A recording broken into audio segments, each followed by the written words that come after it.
শুধুই ক্ষমতার জন্য এত আপোষ করলেন আপনারা, চুমু দিয়ে দিলেন। মাফ করে নিয়েছেন কেন গ্রামীণ ব্যাংকের হাজার হাজার কোটি টাকার ট্যাক্স? মাফ করে নিয়েছেন কেন? জনগণের টাকা জনগণ মাফ করেছে।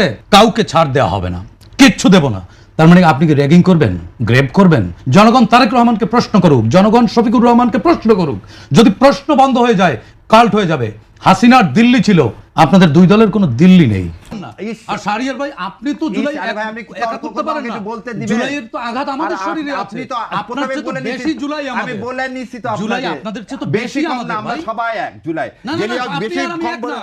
আপনাকে জুলাই আন্দোলনে আমি পাইনি কোথাও। আপনি এই হালাত 4-5 মাস এসেছে। এই আপনারা এই কথা বলেন না শুনেন, আপনাকে একটু কথা বলে দিই। আপনারা কথা জানেন না, জানতে চেষ্টা করেন আমার সম্পর্কে। তারপর আপনার সম্পর্কে জানতে কি গুগল স্ক্রলিং করতে হবে? না। ওই যে আপনি যেমন করে আপনি যে রেটরিকটা তৈরি করতেছেন পাইতেন কি রাস্তা শুনেন।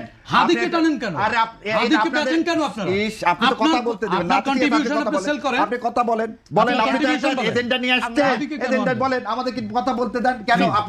আপনি কবিতা বলার এই অধিকার আপনাকে কে দিল? অবশ্যই জুলাই আমার। জুলাই অধিকারকে আপনি জুলাই আমার, জুলাই আপনার একার না।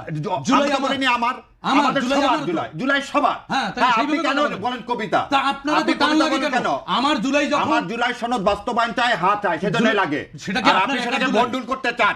আপনি সেটাকে কবিতা বলে অপমানিত করতে চান? শুনেন, কবিতা আপনি শুনেন, অ্যাঙ্করিং করেন, আবার এদিকে আরেক দলের সমর্থন নাই। এটা দুর্ভাগ্য। এই জন্যই গত 15 বছর এই সাংবাদিকতাদের এই অবস্থা। এখন আর তো 5 জনের মালিক পেয়ে মতো নাই। আপনি কত দেখেছেন? নাই। আরে ভাই 15 বছর আমরা লড়াই করেছি। শেষ করতে দেন।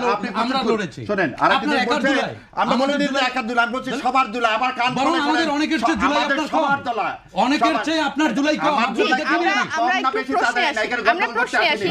আপনি ক্রেডিট নিয়ে আপনি আসতে পারেন, আমি ক্রেডিট না দেব। অনেকগুলো ফাইল নিয়ে এসে চিল্লায় কথা বললেই সত্য হয় না। যৌক্তিক জায়গায় কথা বলেন। ডাইরেক্ট আক্রমণ না করে আপনি কেন কথা বলতে আসছেন, জনগণ শুনুক। বলেন, আপনি দয়া করে কথাটা বলতে দেন। বলেন। কথা শেখার মতো বন্ধ করে কিন্তু দিন। মিথ্যা কথা বলবেন। আমরা মিথ্যা কথা বলি না। আপনি মিথ্যা কথা বলবেন। আপনি মিথ্যা কথা বলবেন। এরকম মিথ্যা কথা বলতে একটু করবেন না। Don't say that. এখানে আমি মিথ্যা বলতে এখানে আসিনি। এখানে হাদিকে কেটে নিচ্ছে। অবশ্যই হাদিকে টানবো। হাদির স্বপ্ন তো জুলাই সরকার। আমার স্বপ্ন কি? আপনার স্বপ্ন জুলাই সরকার স্বপ্ন না। আপনার সম্পর্ক আপনি জুলাই সরকার স্বপ্ন না। আপনার সম্পর্ক আপনি কি বলতেছেন? যে আপনি জুলাই সনদ একটা গল্প, আপনি কিভাবে এই অকাজে জুলাই সনদকে গল্প বলেন? আপনি গল্প বললেন, কবিতা বলছেন। গল্প বললে তাও সংস্কার কবিতা এবং এটা অলিক ইউটোপিয়া, এটাকে বাস্তবায়ন করা সম্ভব না। আমরা একটু ঠান্ডা এটা ভাবে সম্ভব কথা না। বলি। আপনি এই কথা বলেন কিভাবে বাংলাদেশে? আমি বলেছি আপনি জুলাই, আপনি আবার বলেন সংস্কার। না, আপনি বলছেন সংস্কার মানে কি? সংস্কার মানে তো জুলাই সনদ। সংস্কার বলেছি। সংস্কার মানে কি জুলাই সনদ? না, সংস্কার আর জুলাই সনদ আমরা দুজনের কথাই শুনবো। আমরা একটু ঠান্ডা হই। আমরা একজন করে কথা বলি। আমরা দুজনের কথাই শুনবো। আমাকে বলার ফ্লোর দিলেন। আমরা বলেন একটু ঠান্ডা ভাবে আমরা দুজনের কথাই শুনবো। এখানে সবাই মতামত প্রকাশ করবে, সবাইকে আমরা ঘটনা হচ্ছে যে নির্বাচন কমিশন একটি ইতিহাস গড়তে চেয়েছে প্রফেসর ইউনূসের চোখ থেকে, তাই না? কি ইতিহাস গড়বে? আপনি একটা জিনিস দেখেন, সেফটি ট্যাঙ্ক চেনেন না? সেফটি ট্যাঙ্ক পরিষ্কার করতে হলে কি করতে হবে? এর মধ্যে কিছু ফ্রেশ পানি ঢেলে দিলে হবে? না, ফ্রেশ পানি ঢেলে দিলে হতে হবে। আগে তো খালি করতে হবে। আপনি তো জুলাই গণ অভ্যুত্থানের পরে হ্যাজিমনি মুক্ত বাংলাদেশ বানাননি। আপনি তো শুরুতেই রাজনৈতিক দলের বেহায়ার মতো কিছু রাজনৈতিক নেতাদেরকে দেখেছি আমরা মাফ করে দিয়েছি, ক্ষমা করে দিয়েছি। আমরা বললে কষ্ট পাই, আমরা ফ্যাসিস্টকে ফ্যাসিস্ট বলবো না, ফ্যাসিস্টকে কি বলবো? আমরা এই বেলাল্লাপনা দেখেছি তো রাজনীতিতে, আমরা এই বেহায়াপনা দেখেছি তো। শুধুই ক্ষমতার জন্য এত আপোষ করলেন আপনারা, চুমু দিয়ে দিলেন, সাপের মুখে চুমু দিলেন। এই কারণে এই হ্যাজিমনি মুক্ত অ্যাডমিনিস্ট্রেশন করা যায়নি। এবং সেই হ্যাজিমনি নিয়ে কি ইতিহাস করবেন আমি জানি না। ইতিহাসের দুইটি চ্যাপ্টার, একটি কালো অধ্যায়, একটি সোনালী অধ্যায়। আমরা আলো যেহেতু কমে আসছে, সম্ভাবনা কমে আসছে, সুতরাং আমরা একটু অন্ধকারের দিকে এগোচ্ছি আমার কাছে মনে হয়। আরেকটি জিনিস, শাহরিয়ার ভাইয়ের একটি আলোচনা মানে শুনলাম না, আপার একটি আলোচনা শুনলাম যে কে নোট অফ ডিসেন্ট দিয়েছে আর কে দেয়নি। আরে ভাই, সংস্কার তো একটি কবিতা, এটি সম্ভব না। এটি আপনারাও পারবেন না, কেউ পারবে না। কবিতা লেখা সহজ, কবিতার মতো জীবন হয় না। এই সংস্কারের গল্প দিয়ে কিছু কিছু লোকের ভাগ্য বদল হয়েছে, কিছু কিছু লোক পুনর্বাসিত হয়েছে, কিছু কিছু বহুজাতিক পণ্য এখানে বিক্রি হয়েছে উচ্চ মূল্যে। রাজনীতিবিদদের লুটেরা বলে তারা লুটপাট করেছে অনেকের এপিএস এর বিরুদ্ধে দুদকে অভিযোগ হয়েছে। আপনি ফতোয়া দিয়েছেন সততার, মাফ করে নিয়েছেন কেন গ্রামীণ ব্যাংকের হাজার হাজার কোটি টাকার ট্যাক্স? মাফ করে নিয়েছেন কেন? জনগণের টাকা জনগণ মাফ করেছে। আপনি মাফ করার কে? আজকে বলেন বাংলাদেশ এটা বাংলাদেশ এইদিকে যাচ্ছে ওইদিকে যাচ্ছে, বাংলাদেশকে সিঙ্গাপুর বানাবেন, দিনাজপুর বানাবেন না গাজীপুর বানাবেন জানি না। হ্যাঁ, সুতরাং এই নির্বাচনকে কেন্দ্র করে এই মুহূর্তে আমি ওয়াশিংটন পোস্টের একটি স্টোরি, একটি নিউজের কথা আমি আলোচনা তুলতে চাই। একজন মার্কিন ডিপ্লোম্যাট, তিনি একটা বৈঠকে বলেছেন নির্দিষ্ট একটি রাজনৈতিক দলকে উদ্দেশ্য করে তারা ভালো করবে, তাদের সাথে আমাদের সম্পর্ক ঐতিহাসিক। ইতিহাস শুরু হয়েছে তো তাদের সাথে, তাদের সম্পর্কের ইতিহাস শুরু হয়েছে 71 সাল থেকে। 1971 সালে মার্কিন পঞ্চম নৌবহর পাঠিয়েছিল পাকিস্তান অবিভক্ত পাকিস্তান রক্ষার জন্য। সুতরাং ওই শক্তির সাথে ঐতিহাসিক এই সম্পর্ক আমাদের মধ্যে প্রশ্ন জাগায় যে একজন ডিপ্লোম্যাট তার শিষ্টাচারের মধ্য থেকে এই ধরনের কথা বলতে পারেন কিনা। আবার একই সঙ্গে একজন সংসদ সদস্য তিনি তার নির্বাচনী প্রচারণায় এটি বলতে পারেন কিনা, এটি নির্বাচনী আচরণবিধিতে আছে কিনা, কাউকে ছাড় দেওয়া হবে না, কিচ্ছু দেব না। তার মানে আপনি কি র্যাগিং করবেন, গ্রেপ করবেন? আপনি কি হুমকি দিচ্ছেন? কাকে দিচ্ছেন? চোখ কাকে লাল করেন? আমরা লাল চোখ দেখে দেখে অভ্যস্ত। আমাদের কাছে এখন মনে হয় কি ওইসব লাল চোখ হচ্ছে চোখে রোগ হয়েছে, ডাক্তার দেখান। বাংলাদেশটা শান্তি ফেরান। আপনারা রাজনীতিকরা একজন বলছেন মুসলেকা দিয়ে আমরা পালাইনি। আরে ভাই, আপনি তো গুপ্ত হয়ে গেছেন, আপনি পালাবেন কি? আপনি তো গোপনে চলে গেছেন। মুসলেখার কথা, এইসব পলিটিক্যাল রেটরিক না করে আপনি রাষ্ট্রকে নিয়ে, আপনি দেশকে নিয়ে, জনগণকে নিয়ে কি ভাবছেন? আপনি আপনার স্বপ্ন দেখান। Political leader is a vendor of dream, not a fraud. Political লিডার্সরা কিন্তু ফ্রড না। এখন যে কথাগুলো হচ্ছে রেটরিকের নামে, এটা ফ্রড পানা হচ্ছে, এটা বাটপারি হচ্ছে। আমি একজন নাগরিক হিসেবে আমি মনে করি আপনি ভোটের মাঠে জনগণের মন জয় করার চেষ্টা করেন। হুমকি দেন কেন? পেছন দেখান কেন? পেছনে কার কি আছে এটা তো আমরা জানি ভাই। সামনে নির্বাচন, ইন্ডিয়া যখন, দিল্লি যখন বলছে যে আমরা এখানে অমুককে ভালো দেখতে চাই, তমুককে ভালো দেখতে চাই, আজকে শৃঙ্খলা একটি কথা বলেছে যে অনিয়ম না হলে জামাত ক্ষমতায় আসবে না। আরে ভাই, জামাত তো জনগণ ভোট দিয়ে ক্ষমতায় আনবে। যদি জামাত ভালো কিছু করে, জামাতকে জনগণ ভোট দেবে। হুইজ শৃঙ্খলা? আপনাকে কে ডেকেছে এখানে? এটাও আমার কাছে মনে হয় এটাও এক ধরনের ফাঁদ। এটা ওই বিএনপিকে এক ধরনের স্টিগমার মধ্যে ফেলে দেয়া। আবার বিএনপির কিছু নেতারা, আপারা কিছু নেতারা এমনভাবে কথা বলছেন যে উজু করতে হবে, নামাজ পড়তে হবে, অমুকের নাম। ভাই, কাল্ট বানাচ্ছেন কেন? তারেক রহমানকে প্রশ্ন করার সুযোগ দিন জনগণকে। জনগণ তারেক রহমানকে প্রশ্ন করুক, জনগণ শফিকুর রহমানকে প্রশ্ন করুক। যদি প্রশ্ন বন্ধ হয়ে যায়, কাল্ট হয়ে যাবে। হাসিনার দিল্লি ছিল, আপনাদের দুই দলের কোনো দিল্লি নেই। জি, আপনাকে ধন্যবাদ। একটা কথা খুবই অবজেকশনেবল। এক গুপ্তর কথা বলতেছেন, তাহলে আমাকে হারিস চৌধুরীর কথা মনে করতে হয়। ও যখন বলে কে ও যে খত দিয়ে যায়নি, এটা তো একটা, আপনি বলছেন রেটরিক, খুব ভালো কথা। বেগম জিয়া তো যায়নি। দেশনেত্রী বেগম জিয়া সন্তানের চেয়ে দেশকে মূল্য দিছে এবং সেজন্য একটা সন্তানকে হারাইছে, তাকে ধারণ করছে অভিভাবক হিসেবে সমস্ত দল। আপনি বলছেন গুপ্তর কথা। সালাউদ্দিন সাহেব, রিজভী সাহেবরা কোথায় আন্ডারগ্রাউন্ডে থেকে হরতাল ডাকেনি? কেন আপনি গুপ্ত বললেন? এখানকার আবার বলতে দিচ্ছেন না, বলতে দিচ্ছেন না। আমাকে শেষ করতে দেন আগে। এই গুপ্ত ছিল না বলে 8 জন জামাত ইসলামের সর্বোচ্চ 8 জন নেতা যে গুপ্ত থাকতো, তাহলে ফাঁসির কাজটি যেতে হতো না, তাহলে আমেরিকা থেকে ফিরে আসতো না, তাহলে আমেরিকায় থেকে যেত। মীর কাসেম আলী ভাই আমেরিকা থেকে এই মামলা হওয়ার পর ফিরে আসছে, ওয়ারেন্ট ইস্যু হওয়ার পর। সো এই কথাগুলো, ন্যারেটিভগুলো আপনারা সাংবাদিক, আপনারা হচ্ছে এদেশের জন্য মিরর। আপনারা এমন করে বলবেন যেটা মানুষের জন্য লাগে, কারো পক্ষ হয়ে বলেন না। আমি আবার উত্তর দিব, আমি একজন সারিয়ার কবির। আর যদি আপনারা বলছেন আমি তো নতুন, ঠিক আছে, আপনাদের অবদান সবচেয়ে বেশি, ভালো কথা। আমাদের অবদান নাই, অবদান রাখতে তো কোনো অসুবিধা নেই। অবদান আগে যদি না থাকে এখন রাখতে কি অসুবিধা আছে? আর অবদান আমার আছে এ কথা বলবো না। যারা অবদান আছে কিনা যারা জানে, এটা আমি লিখে প্রমাণ করবো না। 2012 সাল থেকে কোর্টের বারান্দায় যারা আছে তারা জানে জামাত ইসলামের সমস্ত বড় বড় নেতাগুলোকে কে মুক্তি করাইছে, কে শেষ জীবনবাদী রেখে বেল অ্যাপ্লিকেশন করছে। বাংলাদেশের ইতিহাসে not to harass, not to harass প্রথমকে ইন্ট্রোডিউস করছে 2012 সালে এই শাহরিয়ার কবির। 2012 সালে এই শাহরিয়ার কবির মতিউর রিজার্ভে থেকে শুরু করে সবার বেলের অ্যাপ্লিকেশন করছে। আজকের আমিরে জামাতের পর্যন্ত 13 সালে মুক্তি দিয়ে আসছেন, আর আপনি আজকে বলতেছেন বড় বড় কথা। যে ছাত্র অবস্থায় নিজের ছেলের দুধের টাকা বাদ দিয়ে টাকা পাঠাইছে এই জামাত ইসলামকে, আর আপনারা আজকে বললেন বড় বড় কথা। সেন্ট বেইটেস্কোতে চাকরি করে ট্যাক্সি চালায়, তার কিছু টাকাতে পড়াশোনা করছে, কিছু টাকা এই সংগঠনকে দিছি, আর আপনারা বললেন আমাদের নাই। এই যে 3 তারিখে এই যত লেখা পাবেন শাহবাগ থেকে ওই পর্যন্ত 5.5 লাখ টাকার কালি দিচ্ছে এই শাহরিয়ার কবির। যত লেখা পাবেন ঢাকা ইউনিভার্সিটির ওয়ালে, তার কালির টাকায় শাহরিয়ার কবির দেয়, আর আপনারা বলেন আমাদের যোগ্যতা নেই। 2 তারিখে যখন সেরাটনে 30, 1, 2 সমস্ত ব্যারিস্টারদেরকে নিয়ে মিটিং করে, এটাই শাহরিয়ার কবির। আপনারা বলেন নাই। এই আমিরে জামাতকে যখন হত্যা করার জন্য আপনারা ধরার জন্য ইয়া করেন, তখন এই শাহরিয়ার কবির তার সাথে ঘুরে ঘুরে বেড়ায়। এটা হচ্ছে শাহরিয়ার কবির। হজ করতে যায়, উমরা করতে যায়, কার সাথে? আমিরে জামাতের সাথে, জীবন বাজি রেখে। ধরলে ধরবে, ছোট ছোট দুধের বাচ্চা নিয়ে ছোট ছোট দুধের বাচ্চা নিরাপত্তা পাইনি বলে পরিবারকে দেশে রাখতে পারিনি। এটা হচ্ছে শাহরিয়ার কবির। আর আপনারা বলেন 5 মাস আমাকে দেখছেন, আপনারা বলেন 5 মাস দেখছেন। এই শাহরিয়ার কবির যা ইনকাম করে তার 3 ভাগ যায় ইসলামী আন্দোলনে। এটাই দেখছেন সাংবাদিক না? ও 2 দিন হচ্ছে টকশোতে আসছি, ভাবছে ও শাহরিয়ার কবির কিছু জানে না, নতুন আসছি। নতুন ইয়া কেন 70 এত লাগে কেন? ও আমাকে প্রমাণ করতে হবে আমি জুলাই যোদ্ধা না। সেদিন এই ট্রাইব্যুনালে 70টা মামলা করছি, তার মধ্যে একটা ফিস নিছি। 70টা মামলা করছি সেদিন, ফিস নিছি একটার। গত এই কয়েকদিনে রিট ফাইল যতগুলো করছি তার মধ্যে 3টার পয়সা নিছি, বাকি একটা রিটের পয়সা নিইনি। এটা শাহরিয়ার কবির। ও একটু দাঁড়িয়ে আছে, ওদের নাম দিয়ে দিলেন ছাগল না? খুব ভাল লাগে না নিয়ে সেবে বেজ্জত করতে?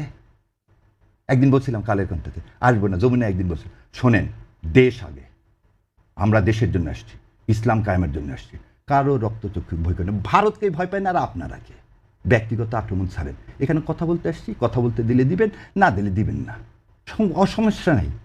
এক টিভি ডাকেন, আর এক টিভি আছে।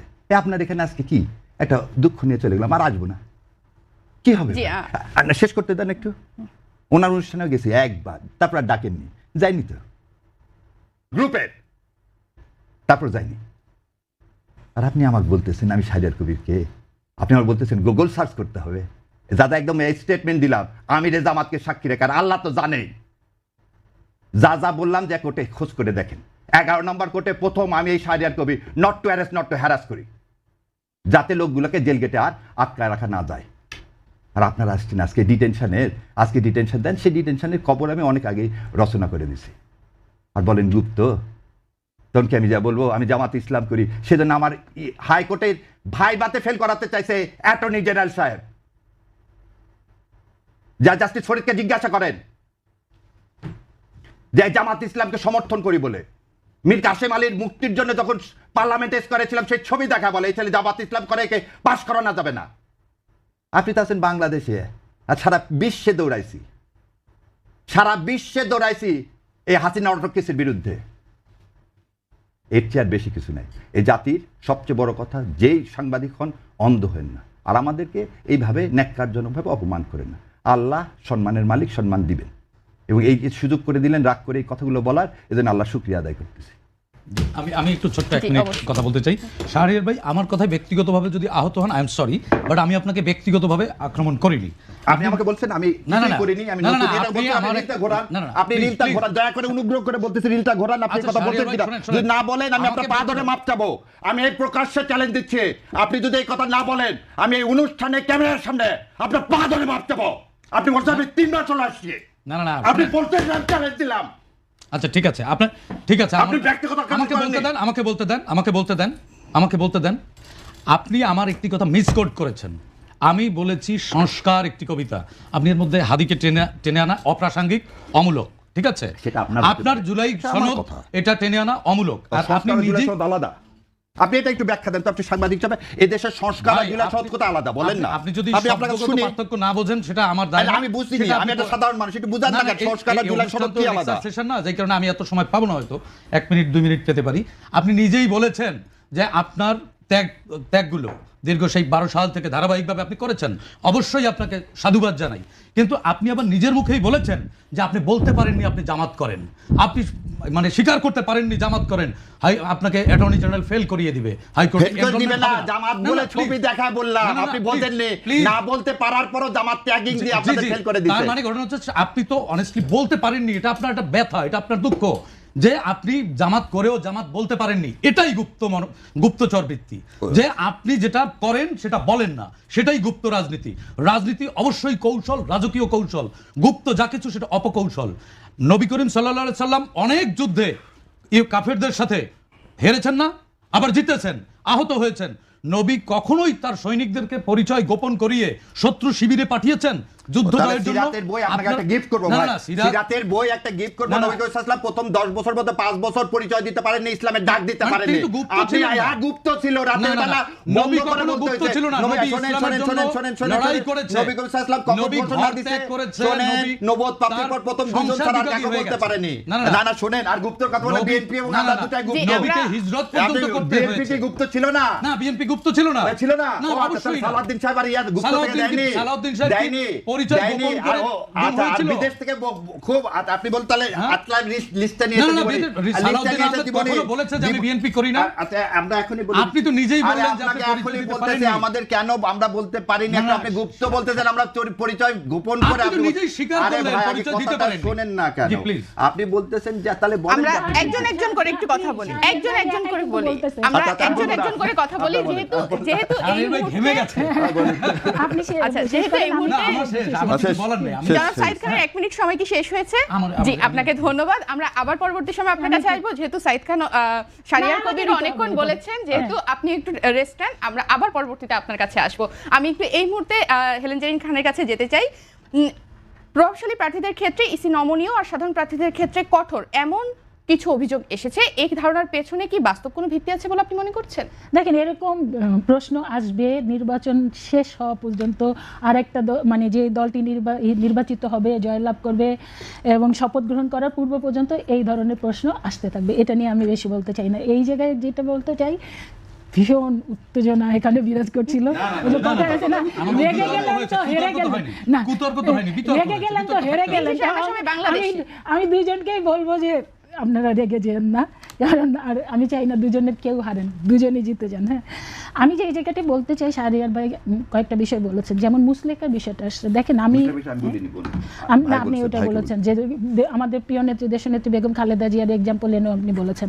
আমি যেটা বলতে চাই, দেখেন ও এখানে গুপ্ত সুপ্তর বিষয়ে তো কিন্তু একটা বিষয় আছে। আপনি সালাউদ্দিন ভাইয়ের কথা বলেছেন, রিজভী ভাইয়ের কথা বলেছেন, তারা কিন্তু পরিচয় গোপন করে নাই। নিজস্ব পরিচয় থেকে হয়তো কখনো কখনো তারা এই আত্মগোপনে মানে প্রশাসনের হাত থেকেই থাকার জন্য আত্মগোপনে থেকেও তাদের কর্মসূচি পালন করেছে। কিন্তু অন্য যেটা করেছে মানে ছাত্র শিবিরের ছাত্ররা ছাত্রলীগ রূপ ধারণ করে তাদের মধ্যে থেকেছে। এবং শাহরিয়ার ভাই নিজেও দেন। আরেকটা বিষয় হলো কি, জামাতের বিষয়টা আমি বলি, 2014 পরে কিন্তু আমরা জামাতকে পাই নাই। সত্যি কথা, জামাত কিন্তু মাঠে ময়দানে ছিল না। এখন এই যে ভাই যে বললেন শাহরিয়ার ভাই না ওইভাবে ছিল না, শুনেন মাঠে ময়দানে আমি বলতে পারবো, আমি আমার 40 বছর রাজনৈতিক জীবনে একদিনের জন্য কোনো কর্মসূচি থেকে আমি দূরে ছিলাম না, সারাক্ষণ আমি মাঠে ছিলাম। আমি কিন্তু আপনাদের মতো টক শোতে কিংবা এই সবাই ছিল না, কিন্তু রাজপথে আমি সারাক্ষণ ছিলাম। আমি কিন্তু জামাতকে 14 সালের পরে ওই ধরনের কোনো কর্মসূচিতে দেখে নাই। আর আরেকটা বিষয় বলেছে মুসলেকার বিষয়টা, যেটা বলেন, দেখেন আমাদের চেয়ারম্যান সাহেব, বিএনপির চেয়ারম্যান, তিনি যখন বিদেশে যান, তাকে কিন্তু প্রথমে 111-এর কথা আমার স্পষ্ট মনে আছে, তাকে অফার দেওয়া হয়েছিল যে আপনি বিদেশে চলে যান। তিনি কিন্তু বলছে কেন বিদেশে যাব, ঠিক মায়ের মতোই বলেছেন যে এই দেশ আমার ঠিকানা, এই দেশ ছেড়ে যাব না। তিনি কিন্তু যান নাই, যে কারণে তাকে গ্রেপ্তার করা হয়েছে, তাকে টর্চার করা হয়েছে, তাকে র্যাবের পোশাক পরিয়ে, তাকে ড্রেস পরিয়ে তাকে কোর্টে নেওয়া হয়েছে। আপনি ওই সময় যে আমরা যারা অনুসারী ছিলাম, আমাদের যে কি হৃদয় রক্তকরণ হয়েছে। তারপরে ওনাকে উপর থেকে ফেলে ওনার কোমর ভেঙে দেওয়া হয়েছে। এরপরেও ওনাকে মানে এমন অবস্থা করেছে, দেখেন উনি যেদিন বিদেশে যান খুব কম, মনে হয় 5 থেকে সর্বোচ্চ 10 জন নেতা এয়ারপোর্টে গিয়েছিল। সেই দিন আমার সৌভাগ্য হয়েছিল, আমি ওই এয়ারপোর্টে যেতে পেরেছিলাম, কারণ আমি সাবেক এমপি ছিলাম এবং যুদ্ধ করে গিয়েছি। ওনার গায়ে বিশ্বাস করেন একটু মাংস ছিল না, শুধু হাড়গুলা ছিল এবং সোফার মধ্যে শুয়েছিল, উনি বসতেও পারেন নাই। ওই অবস্থায় ওনাকে যেতে হয়েছে শুধুমাত্র বাঁচার জন্য। উনি মুসলেকা তো দেন না, কোনো মুসলেকা দেন নাই, একদম ফলস। কারণ আমার সামনে সবকিছু ঘটনা ঘটেছে। এই যে মিথ্যা প্রপাগান্ডা করে চ্যালেঞ্জ করে না না লাইভে না, এই কোন তো চ্যালেঞ্জ করতে কোন করতে না, উনি প্যারোলে মুক্তি ছিল ভাই, প্যারোলে মুক্তি নিয়ে গেছে। আপনি যা কাপড় ধরে বলবো না, যারা করেছে সৈরাচারা যা করেছে সেটা তো সবকিছুই কিরকম মিথ্যা এবং কিরকম ষড়যন্ত্রের জাল বোনা ছিল, এটা তো এই জাতিকে নতুন করে কিছু বলার নাই। তা উনি তারপরে যে বিদেশে গেলেন, তারপর উনি দীর্ঘদিন কিন্তু ওনাকে ট্রিটমেন্ট নিতে হয়েছে, উনি কিন্তু অসুস্থ অবস্থায় কয়েক বছর ওনাকে কাটাতে হয়েছে। তারপরে উনি একটু সুস্থ হবার পরে আস্তে আস্তে করে তারপরে তো ওনার বিরুদ্ধে কি ধরনের মামলাগুলো দিয়েছে আপনারা জানেন। তো এখন সেইটার সাথে যদি জামাত ইসলাম যারা দেশে থেকেছে, তারপরে তারা 2014 সালের পরে কিন্তু তাদের ওই ধরনের কোনো অ্যাক্টিভিটিস আমরা দেখি নাই। তারপরে তো আপনারা দেখেন তাদের অঙ্গ সংগঠন যে শিবির, তারা কি রূপ ধারণ করেছে। আর শাহরিয়ার ভাই যে জামাতের আমিরের সাথে কি করেছে না করেছে, কোথায় টাকা দিয়েছে না দিয়েছে, এরকম যদি বলেন তাহলে আমি কোটি কোটি শুনেন, কোটি কোটি বিএনপি নেতা কতজন মারা গেছে, কোটি বিএনপি নেতা শাহরিয়ার ভাই, আমার বাড়ি দেলোয়ার হোসেন সাইদি, আমার এলাকার, শুনেন দেলোয়ার হোসেন সাইদির ফাঁসির রায়ে ফিরোজপুরে ওনার 2 সন্তানরা একটা মিছিলও করতে পারেনি। আমার নিজের জেলা করেনি, বেরোয়নি শাহরিয়ার ভাই, বেরোয়নি তারা, শুধুমাত্র পিজিতে ওনার মৃত্যুর পরে লাশ নিতে এসেছে।